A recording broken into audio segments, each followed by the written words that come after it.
Afternoon everyone, hope you're doing well and enjoying the start to the golf season. Today we're reviewing a 5-minute active warm-up to help engage and activate some key muscle groups that will help you be ready to go off the first tee. Here we go. So this first exercise here are called these windshield wipers. So you just extend your legs, keep them nice and straight, keep your chest up and shoulders back. Then you're going to try to engage the muscles through the inner thighs and the front of these hip sockets here to rotate inwards, and then keeping the legs straight, try to rotate outwardly and then engage those glutes on the backside. You can see that if I let go, I drop down, and if I squeeze my glutes and I engage them, they're keeping me up. So then I release those glutes and then rotate internally and then rotate externally. Very important key area here for you to be able to properly load your legs in your golf swing and avoid any sway slide tendencies.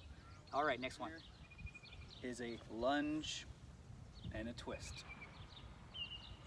So I'm just trying to get a sense of my lower body, providing an anchor and a platform for my torso to separate from the lower body.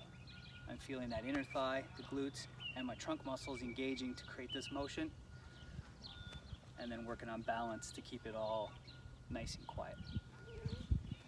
Okay, so this next exercise focuses on a bit of that lateral movement, that lateral weight shift in your golf swing. So it's just a lateral squat. Club up to shoulder level, create some tension by pulling out, and then just squat and return. I'm trying to get my foot, knee, and hip all lined up while feeling a bit of a stretch on that straightening leg, and then keeping the torso engaged so that it follows the lower body lead. If I'm looking for something a little bit more complicated and works a little bit more on the balance, so it's a squat, lateral squat to balance. I'm going to assume my golf stance and start with a little bit of outward pressure on the club, and then keep the arms nice and long as I reach overhead. So I'm trying to avoid the low back arching as I reach overhead.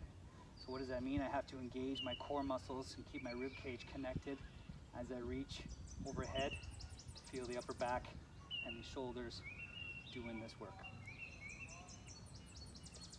So I set up in my golf stance and then extend one leg back. All the weight remains on my lead leg here. Extend the arms out and then try to stiffen up my core and use those muscles to rotate into this post leg. I'm trying to maintain my shoulder plane here towards the ball as I rotate. And you'll also feel the need for your foot, your inner thigh, and your glutes to really engage, to give you the balance and the anchor for you to rotate your torso. And last but not least, we'll work on some shoulder and forearm strength and stability. So I'm grabbing my 8-iron here, level with the top of the shoulder, and then I'm actively trying to rotate my forearm to get this club going back and forth. And you'll soon realize that you need to keep your shoulder blade connected to your torso for your shoulders or your forearms to be able to generate any amount of force. Okay, so implement this routine prior to practice or play to feel more connected on every shot.